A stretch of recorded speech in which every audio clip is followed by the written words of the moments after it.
I think we'll go ahead and get started. I'd like to leave some time for questions at the end. So thanks all for coming out to our talk this morning about the new recipe system that's in Drupal, and in particular Drupal CMS, but also with a particular focus on time and how recipes can make it easier for us to manage dates and times in Drupal. So for anyone who doesn't know me, my name is Martin Anderson-Klutz. I am a senior solutions engineer at Acquia. I'm also on the Talking Drupal podcast. I was named the Starshot track lead for the events recipe last year, done a bunch of certifications for things related directly to Drupal as well as adjacent like UX. And if folks want to contact me directly, you can find me as mandclu on all of the Drupal and social platforms. So, working with dates and times is notoriously fraught with challenges, especially when you get into more complex use cases involving things like time zones, recurring dates, and so on. And unfortunately, some of the technologies that try to be helpful end up kind of doing the opposite. So Excel in particular being kind of a punching bag for often getting things wrong in the assumptions that it tries to make. Fortunately, in the Drupal space, we have a number of things that are going to make the process a lot easier, and in particular, as we talk about the new recipe system in newer versions of Drupal. So today we're going to talk a lot about recipes. We're going to start by talking about why we need them. We're going to jump into a live demo and see them in action. We're going to talk about what makes up a recipe and how you use them. We're going to talk about some of the new and exciting things with recipes, and then finish up with a focus in particular on some of the things that are more directly related to managing dates and times. So let's start off with talking about why we need recipes. So we have had for a while these ideas of like distributions or install profiles as a way to quickly adopt a robust set of capabilities. So like a commerce kickstart, open social, red hand raiser, can be very powerful if your use case aligns very tightly with what these distributions or install profiles are meant to do. But there were a variety of problems that site owners encountered, as well as just the fact that being the maintainer of one of these could be itself very complex. And then if the distribution that your site is based on is not well maintained, or even just lapses for a little while, then that can mean that you as a site owner are not able to do things like keep up to date with security updates, which can be kind of a big problem. Distributions and install profiles are also not composable, so you can't say, I want to take some of the commerce functionality in Commerce Kickstart and use it with some of the social features in Open Social. You'd have to sort of like dig those pieces out yourself and sort of mash them together. And they weren't always easy to find. And so, that compounds the challenge that you couldn't adopt, let's say, a distribution after you had started your site. You couldn't 6 months down the road of starting to build out an e-commerce site by hand, find out that there's this thing called Commerce Kickstart and sort of like adopt some of the best practices. You would have to either like restart completely on Kickstart or just continue on the path and hope that you had got enough of the best practices. But for those and other reasons, we've developed this new concept called recipes, which are really meant to allow you to adopt a variety of sort of pre-baked best practices in a much more composable way. They don't lock you into a particular approach, so you can sort of apply a recipe to your site, and then maybe there are bits of it that you want to change and sort of move in a different direction. You have complete flexibility to do that with recipes. They're definitely composable, so you can use a variety of different recipes together. And people who work on recipes are very fixated on the idea that recipes are applied to your site and not installed. So they don't have code, and that's why we don't like to say that they're installed. You really apply them, and it becomes sort of a one-time change to the configuration of your site. Really, the idea of applying a recipe is that it should leave your site in the same state as if you had hired a Drupal expert in whatever kind of change you're trying to make, and they've sort of by hand gone through and made a series of changes. So all that being said, that's a lot of talk. Let's go ahead and get hands-on. So we're going to start with Drupal CMS for obvious reasons. One of the most exciting things to happen in the Drupal space in quite a while. For anyone who hasn't seen this already, this is the installer when you first fire up Drupal CMS. And notice that you're able to select, these are all recipes, and in this case, we're going to go ahead and select the events recipe. From there, we're just going to throw in a few default values, and now it's going to go ahead and start the installation process. So out of curiosity from everybody here, who has already played around with Drupal CMS? Oh, that's a lot. Okay, anybody have it running in production today? Yeah, okay. Yeah, usually there's one or two, but it's still early days, so look forward to seeing the number of those hands go up over time. All right, so now that it's finished installed, we're going to see it redirect us to a dashboard. Again, that's sort of a new concept. Christina touched on that a little bit yesterday. And from within there, it's going to give us some options, but notably, we can go into our Create menu here and create our first event. So we'll just give it some quick values, maybe set that to be sometime next week. Notice that we can add in things like a location name and address. Maybe we'll just do that quickly. Create Boston, United States, and give that an address. Give it a quick description, and then we can save that. And you can see here, out of the box, it's doing a few things around being able to do a deduplicated output of our start and end dates. It's got sort of the privacy built in, but once we grant the privacy, it's going to go ahead and show us an interactive map. Again, all of that out of the box, thanks to using open source technologies for geocoding as well as mapping. And if we go ahead and publish that, and then go up to our events listing, notice that we've got that view to display our upcoming events as well, all of that out of the box. So that's a pretty fast and easy way to sort of add some of those different capabilities, in this case, not only the events, but also some of the mapping features.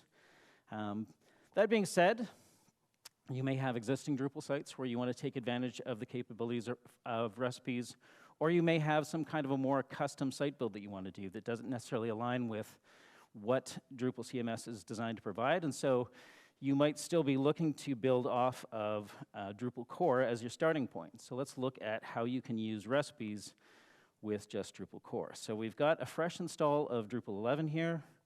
If we go ahead, see that we've only got our default content types. And now let's go into our terminal and run a drush command to apply a recipe. So it's showing us the progress. It's installing some modules, importing some configuration. Let's go ahead and do a cache rebuild for good measure. And now if we come back in here, notice that we have a new events area. And when we go in here, we have a prominent prompt. So as a content editor, I don't even have to know or remember to go into a specific menu. As soon as I go to the events page, there's a prompt right there. In a similar way, we can set our event.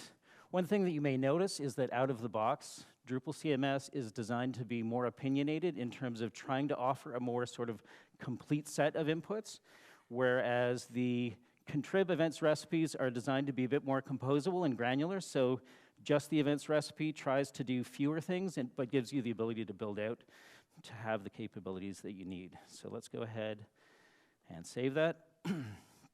And if we go into our event, notice that we have add to calendar links, again, out of the box, as well as, in a similar way, now we have our events view, but we also have a display of past events as well.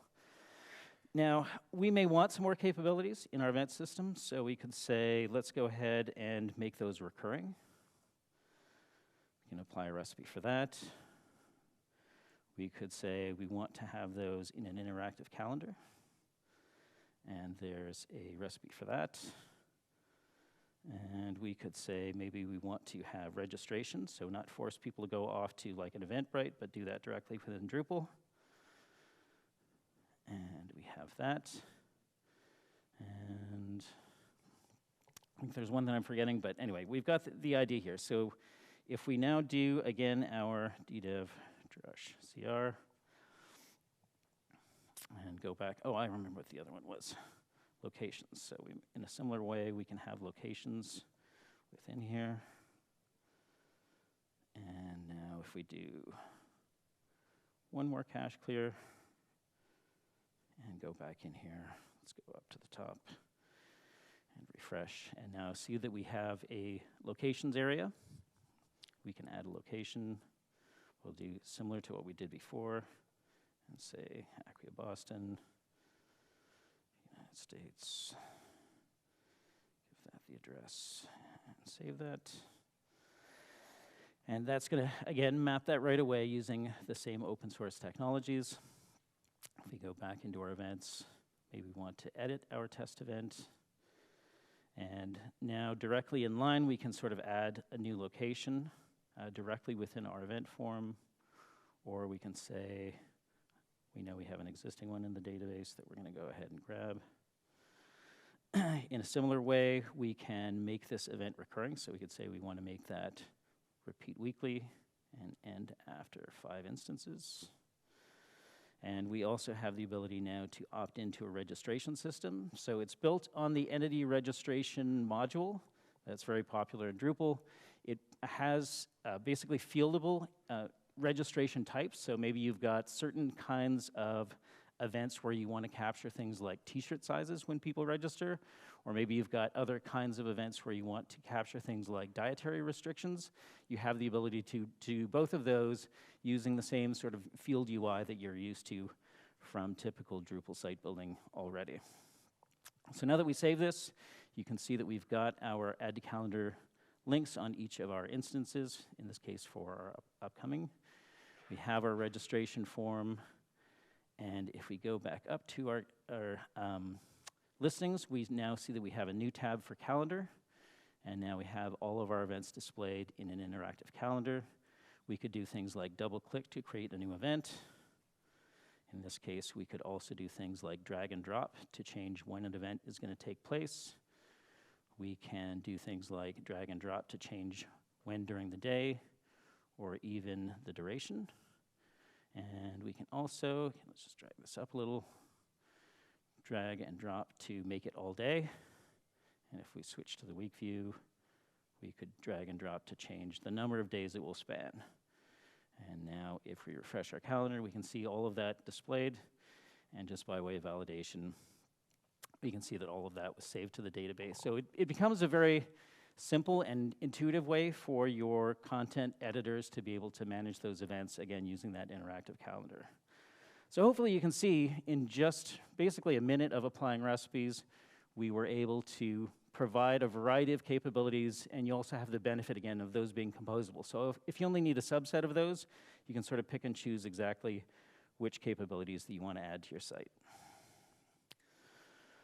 So what goes into a recipe? In terms of structure, it's in some ways pretty analogous to what you might be used to in other kinds of projects like modules or themes.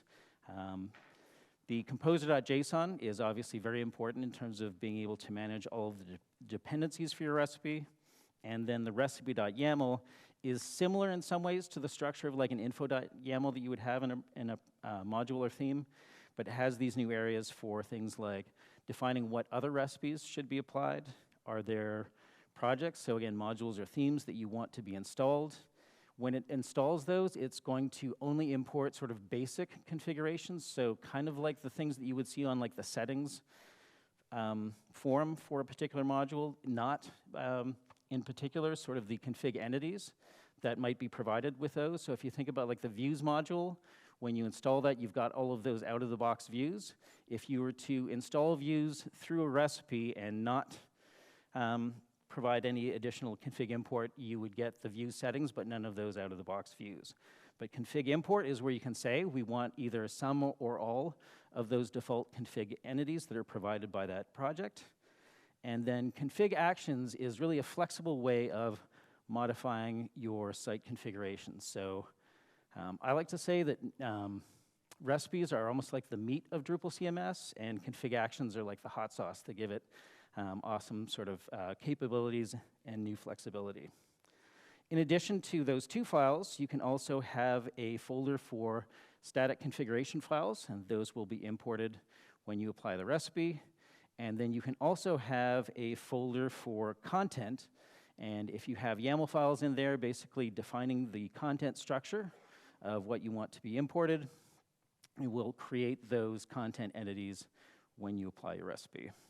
So here's an example. This is actually a contrib recipe that's on Drupal.org alerts. And so you can see here we've got our composer.json, we've got a recipe.yaml, we have a variety of different static config files, all defined in YAML. And then within our content folder, we've got a subdirectory keyed by the entity type ID. And then within those, the 3 different content entities, in this case, taxonomy terms, that we want to get created when we apply that alerts recipe.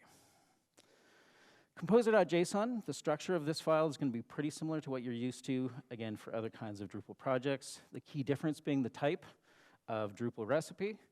But it's doing a lot of the similar things in terms of having like name, description, and keywords. You can use the require key to define what are the dependencies, and again, those can be other recipes. There is also this suggest key. There is some discussion that in the future, the UI for things like a project browser, when it has recipe support, might be able to actually provide these as sort of easy to add links to the user, but there's still a lot of discussion about that. So today, on the command line, if you had the suggest key defining your recipe, then it would sort of show those at the end of the output. The recipe.yaml starts off with some keys that are, again, fairly similar to what you would see with an info.yaml file. So name, description, optional type. But now you can define other recipes that should be applied when someone applies your recipe. You can specify one or more projects that you want to have installed. So in this case, we've specified a couple that extend paragraphs. And then you can specify config import. So if you did want the recipe to make sure that particular config entities get imported as part of applying your recipe, you can sort of specify those individually, or you can use a wildcard to say, let's ingest everything, all of those config entities that are provided by that particular project. But then you have this ability to run what we call config actions, and that's really, in some ways, I would say the most sort of ambitious and robust part of the new recipe system is this growing library of config actions. Within the recipe.yaml, a config action really has these 3 parts. So the configuration entity, in this case system theme, it will have the name of the action that you want to use. So in our example here, simple config update. And then it will have action arguments, and the number of arguments that you're going to need will depend on things like what's the actual config action that you're using, is it the singular or plural form, and so on. It's worth noting that there are probably sort of like different classes of config actions. So there are kind of globally applicable config actions where you can basically use them on any kind of configuration entity. So some examples that you'll see if you start looking at some of the available recipes are simple config update, create if not exists, set component create, and set third-party setting. I would say one of the things that's good about the recipe system as well is when you read the name of them, usually you can probably have a pretty decent idea of what they do. Excuse me, there are some more examples. I should point out through the presentation there are QR codes, so if you want to do a deeper dive on any of these topics, you can use your phone to grab the QR code and get to the relevant documentation page. There is also a QR code at the end of the presentation to download all of the slides as well.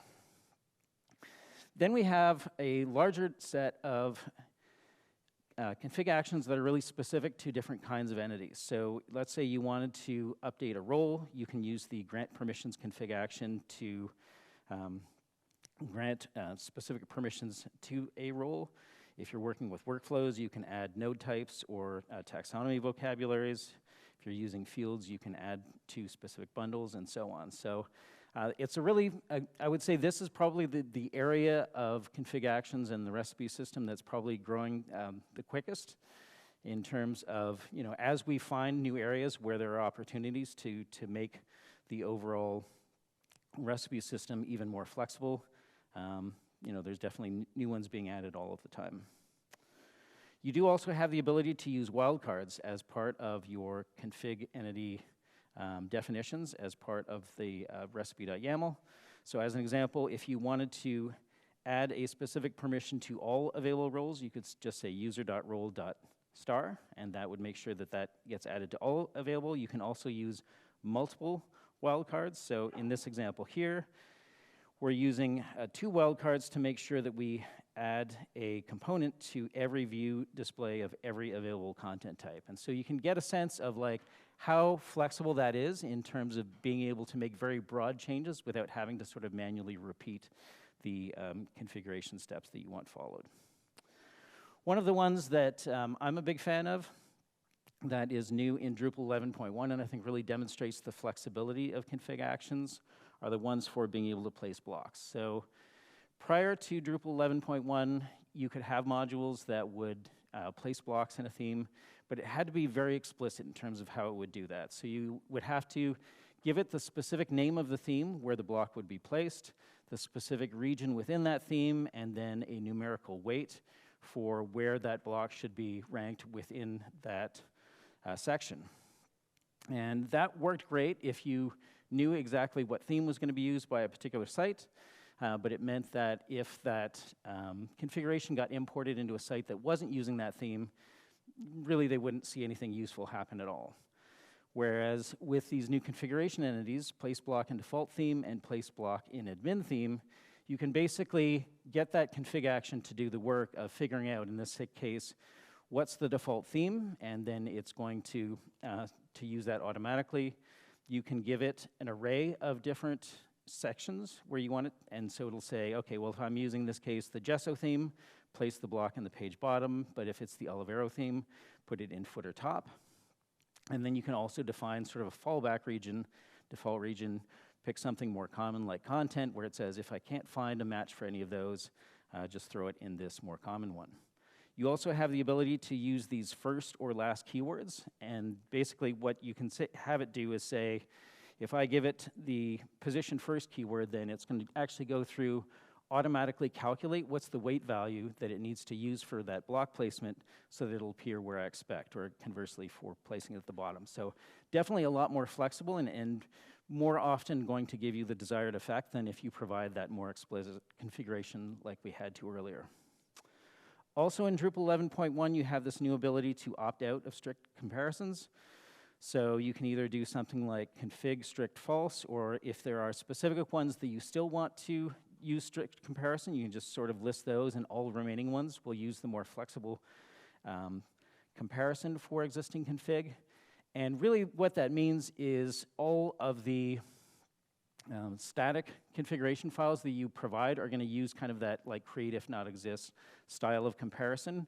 And I feel like in terms of developing recipes, that's going to allow you to use the static files, which makes the recipes much easier to maintain over time as well. It's also worth noting that there's actually an API for config actions. So you can see the syntax here. Basically, all you need to do is define a new class, provide the ID value by which people will use that config action. You can optionally provide one or more entity types if you don't want it to be sort of one of those global config actions. And then you could also potentially provide a deriver class if you want to use a way to sort of more dynamically generate your config actions as well. So very powerful. We've already seen Search API, as an example, provide its own config actions. And so I think it's pretty exciting to see the config space, or contrib space, already starting to adopt this API and add even more to this growing set of our config actions. Some best practices for using recipes or creating recipes. There is this idea of item potency, which I know for myself until last year I had never heard of, but it's really the idea of being able to apply the same recipe again and again to your site. So if you think back to our demo where we applied those 5 different events recipes to our site, that first events recipe was actually a dependency for the other 4 recipes, which meant that that event recipe effectively got applied 5 times to the same site, but it didn't throw any errors within that process because of the item potency that was built into that recipe. Generally, you want to try and keep them granular. So as we saw with the events recipe, having them more composable means that any site that only needs a subset of those capabilities can sort of pick and choose the actual elements that align to their needs. And finally, by all means, publish and put them out there. So if you want to post them on Drupal.org, make them a general project, but you can also post them to GitLab as long as the composer has that type that we talked about earlier. Then it should be available to people wanting to pull them in via Composer. We did also talk about the ability to have content within your recipe. Effectively, what they did for the recipe system is they took the import part of the default content module and baked that into core. So now, whenever you apply a recipe, if it has that content directory, it will be able to import any YAML-defined content that you have within there. As such, if you, as part of creating your own recipe, want to include content, probably the best practice at this point is to use the default content module to be able to export that content. It will generate those YAML files. It'll even group them into the subdirectories that are keyed by the entity type ID. And so you can just take those, put those into that content directory within your recipe, and you're ready to go. That content will get created whenever that recipe gets applied to someone's site. So here's an example of a recipe.yaml. This is actually the locations recipe that was run as a dependency of the events location recipe that we applied in our demo. So you can see within here, we've got our name, description, and type. We've got a series of projects, a mixture of core and contrib projects that we wanted to have installed. And then in this case, we've specified a few different modules where we want to make sure that we have imported all of the provided configuration entities. And then below that, we've got a series of config actions that are going to set up, in this case, our form display for the new node location content type so that it's set up exactly the way that we need. The process for applying recipes, we've actually sort of already seen. So certainly within Drupal CMS, you have this nice visual way to sort of select which recipes that you want to apply during installation. There is also the ability within Drupal CMS to go into sort of the extend page. There is a recipes tab in there. It's only showing local recipes, so the ones that kind of ship with Drupal CMS, but there is the idea that eventually you will be able to access contrib recipes in there as well. It's also worth pointing out that that installer now has been broken off into its own project, and so if you wanted to use that for some kind of a more custom version of Drupal CMS, you have the ability to use that as well. And then on the command line, we already saw the ability to use the drush recipe command. That's in some of the newer versions of drush. It's effectively a wrapper for the top ones, so the core PHP script, but it just becomes a much nicer and easier way to remember exactly the syntax to use. It is also useful to understand the order in which the recipe runner is going to make all of those changes, so it's going to start by applying any of the other recipes that were specified. From there, it's going to install modules and themes that were specified, again, only importing the simple configuration. If you have specified other configurations, so the configuration entities that you want imported for any of those projects, it will then import those. After that, it will import any configuration files that you have in that config folder within your recipe. From there, it will apply the configuration actions, and then as a last step, import any of the content that you have defined via YAML within your recipe. So let's talk about some of the newer things within the recipe system. So if you want to actually see what recipes are available, this is a great place to start. This is a wiki page on Drupal.org where you can see all available kind of site starter recipes, as well as more functionality-specific ones. All of the events ones that we've seen earlier today are there. And then you can see different sets and so on. By all means, if you decide to start creating recipes of your own, go on there and update it so that everybody can share, and hopefully together we can develop a common set of best practices.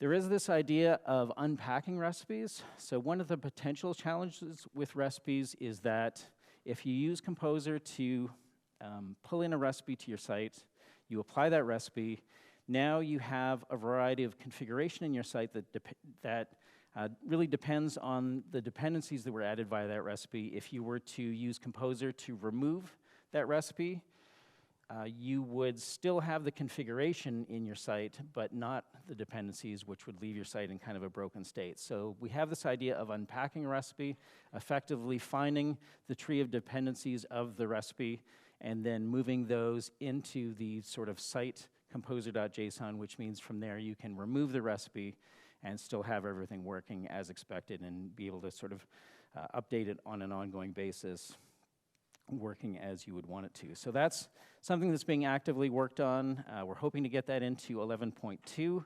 So if you're interested in getting involved, maybe contribution day tomorrow, that could be a good issue to work on as well. We talked earlier about the ability to make config actions dynamic. There are also some new ways to do that. So as an example, being able to use placeholders for kinds of configuration that expect to have sort of more explicit labels and IDs in there as well. And there is sort of an overall roadmap. Again, the link is here. Some of these things we've already talked about in terms of things like unpacking. There is also active work on things like recipe discovery, so having recipe support directly within Project Browser. We've also had recently added the ability to prompt a user for input, so if you wanted to have some kind of, let's say, an API key, you can prompt the user for that while the recipe is being applied to your site. There is also quite a bit of documentation, so we've already actually seen links to those during the presentation, so things like the list of available config actions. But today, all of that is within a GitLab repo, which isn't really ideal for kind of discovery. So there is this notion or recognition that eventually that should be merged or moved into the main Drupal.org documentation system. So again, if you are maybe less technical and excited about recipes and want to contribute, that could be a great way to get started as well. So from there, let's talk about events recipes. And let's focus on some of the ones that we've already seen. So the events recipe that we saw effectively creates an event content type. It adds a smart date field, as well as the add calendar links, creates the view displays for upcoming as well as past events. And some of the things that are ongoing in terms of work are UX improvements, particularly around accessibility. And there is, if you actually go to the events recipe project page, there's a link to a core issue about fixing something with the views default tab menu items. So there's a patch there. I think they've got the test passing, but again, might be a good place to jump in if recipes are something you're excited about. For the locations and events locations recipes, it's handling address and geofield as the modules to help handle sort of the key data, using Nominatum as a free geocoding service and Leaflet as a free and customizable mapping solution. So I think there's some pretty cool things that you can do with Leaflet if you want to give your sitemaps a custom look. And then events location, effectively, all it does is it adds a where reference field on your events content type. Most of the work is actually within the locations recipe there. The interactive calendar that we saw is from the events calendar recipe, which uses a refreshed version of the full calendar module to allow for things like the drag and drop or double click to add events. Some of the ongoing work there is around using Ajax to load incrementally, sort of as you go toggle through different, let's say, months in a calendar view, load that via Ajax for better performance, as well as potentially have things like tooltip display of event information.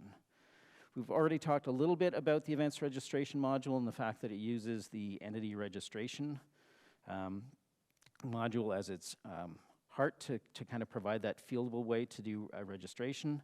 Probably there's some ongoing work that could be done to sort of make that out-of-the-box registration flow a little bit more intuitive, but by all means, if anybody wants to chime in and provide feedback, would love to get some more ideas in terms of how that could feel more streamlined for new users.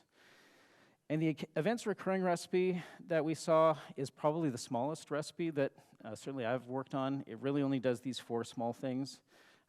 If you were an experienced user of sort of, the smart date ecosystem of modules, it's probably only going to save you like 5 or 10 minutes. But, part of the ethos, I guess, of recipes is to really make it much easier for people who are new to Drupal to do sophisticated things. And so by allowing it to do these 4 simple things, but allowing people to achieve something that's a common request out of the box in a single step is definitely going to be something that makes Drupal easier to adopt for new people to the platform.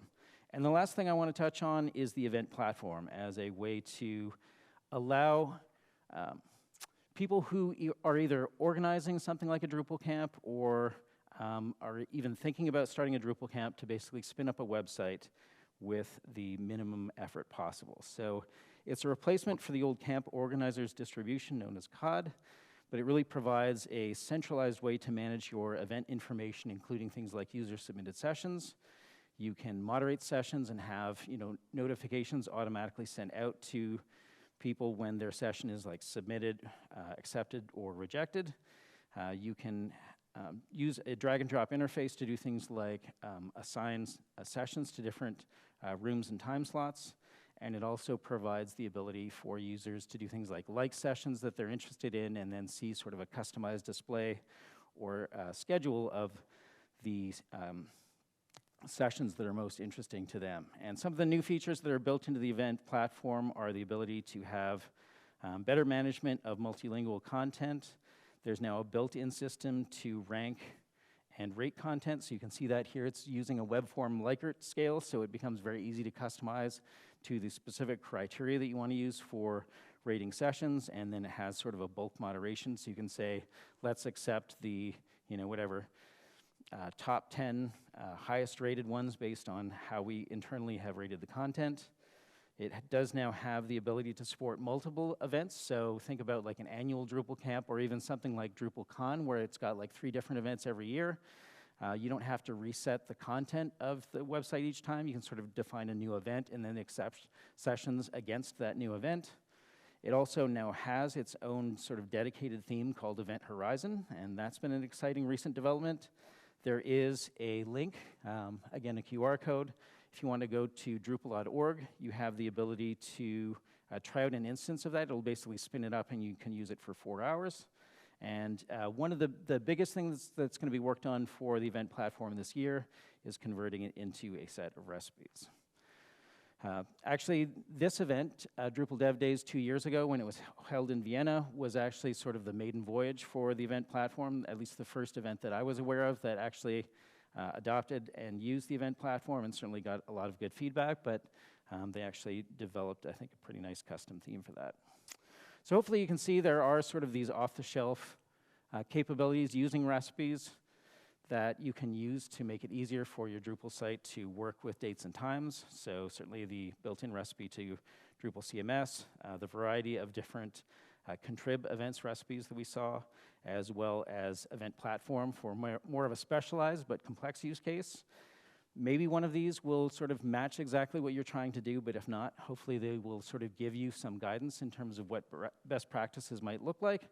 As well, there is a date-time channel in Drupal Slack that you can go to and ask questions if you need more specific guidance. So with that, I will open it up for questions, and thanks for coming.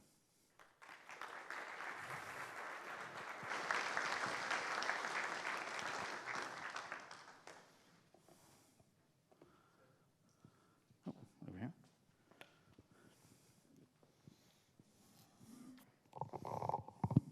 Hi. One thing that seems to be missing and that I'm hoping is under consideration is the ability to undo a recipe. So let's say I'm not a technical user. I have a website up and running already, and after a couple of months, I'm like, okay, I want a new feature. I'm looking through the recipes. I install one, and as soon as it's installed, I realize, ooh, this isn't what I expected. But now it's there. How do I get rid of it? So there's a couple of ways to answer that. So today I would say the best practice is, do something like DDev snapshot before you apply the recipe, and then if you realize that it's not what you want, then just basically revert back to that snapshot. There is the sort of concept within the recipe system of its own basically config snapshot that it does before it applies the recipe, because that's what it does so that if some part of the recipe fails validation in terms of like dependencies and so on, that it can roll back to a good state. And so theoretically, there could be a solution that allows you to do that in more of an interactive way as opposed to doing like a DDEV snapshot, but we don't have that tool today. So again, if somebody is excited about recipes but really feels like they need that for their own use case, then that could be a good place to start contributing as well. Other questions? Oh, I see a hand up here.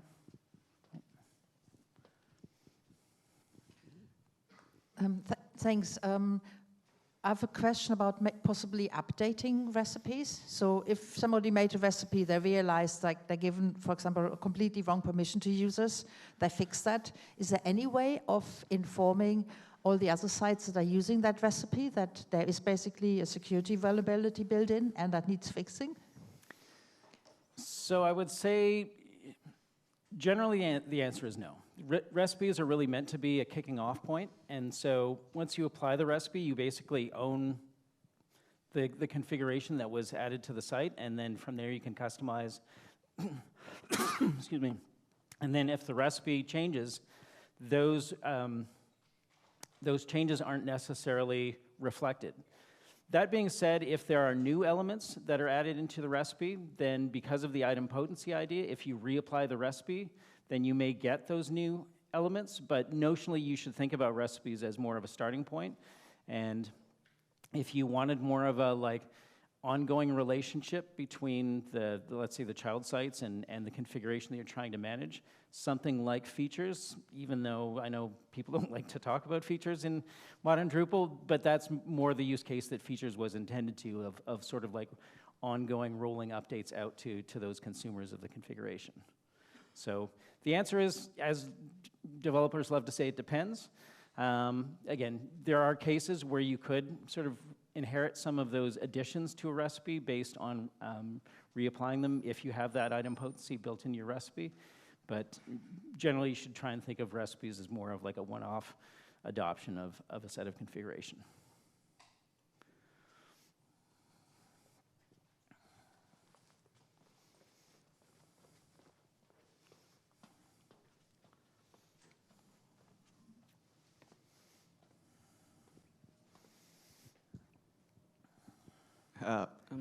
How do we manage the packages? Like, I did use it with several recipes, and when there were security release, updating it is like, it takes lots of time, it has to be done individually, otherwise it gets into circular sort of dependency. So how do we manage that? So let me just try and restate your question and see if I've sort of captured the spirit of it. It sounds like what you're asking is in terms of creating recipes, how you manage the dependencies, in particular to potentially avoid things like circular dependencies. But it sounds like you're asking, is there tooling to sort of help manage the dependencies in creating recipes? Is that right? No, not create recipe. Let's say I have used 8 or 10 recipe, and they all are adding contributed modules. Now they have security update. So if I run Composer update in the main project, it doesn't do the update. I have to do them manually one by one.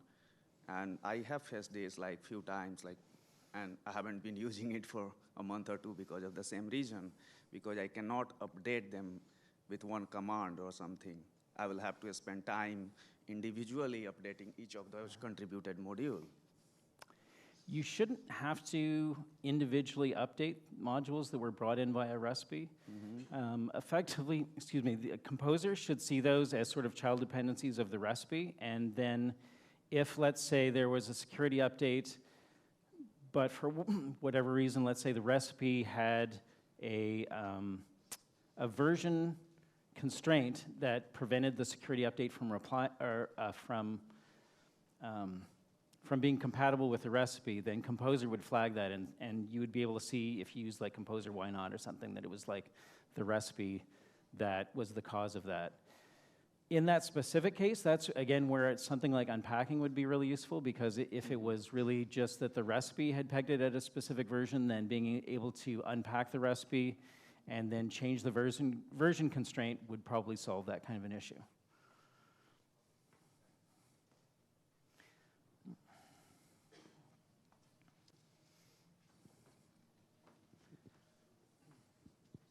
Thank you for the presentation. It was really informative. I've seen the config action to create an entity type. What's the difference with including the configuration in the config folder? And can I do everything through the config action the same way I will do with a config file? So I would say the answer is yes. Probably the biggest difference is there's going to be more manual upkeep if you use everything written into config actions, whereas I would suspect that a lot of people who are maintaining recipes probably have sort of a site that they use that has all of the configuration, and then they do like a configuration export, drush CEX, and then sort of, copy over the updated versions into their recipe. And then if they have to update the recipe.yaml, that's more of a manual process.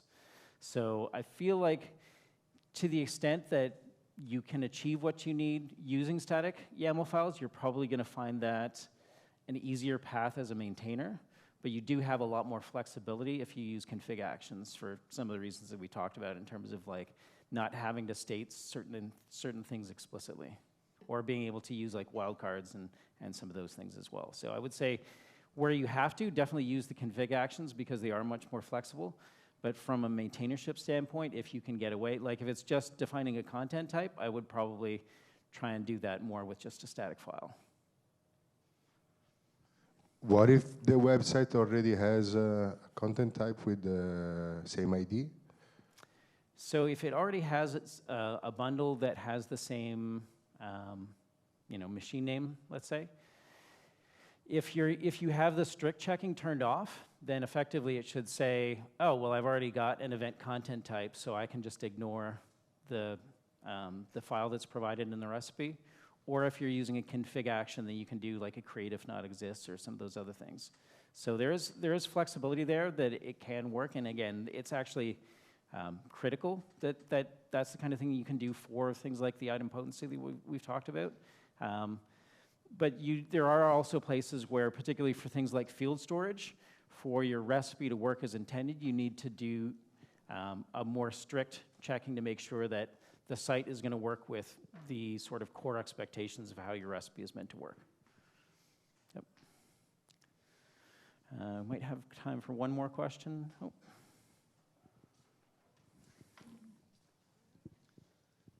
So I have this module, and with the module ships a block. Okay. That is quite critical to how people use the module, right? I just saw this command where you can place a block in a region regardless of theme. Looks really cool, but that's the only thing I need. So it seems like a lot of effort to go through for my module to create another project as a recipe, place the block in there, then require that project in my main project, etc. So is there a way to reuse some of that functionality that seems to be currently only available to recipes just in a regular module? So I would say today, if you wanted to follow that same model of saying, rather than explicitly saying, what's the theme, what's the region, all of those kinds of things, probably install hook, at least to my mind, is sort of the same way to do that, but it becomes a more manual process. You're probably writing that code yourself in your install hook to basically go through the same process. You might be able to sort of copy some of the code over from the config action as a way to sort of not have to write all of that yourself, and then potentially, you could update it if the core config action gets updated. But off the top of my head, I would say that's probably the best way if you don't want to go through the process. One thing that I would say is probably clarification is if you wanted to go the recipe route in terms of placing that block, you would probably want to make the recipe the thing that people would apply, and then the module is the dependency of that rather than the other way around.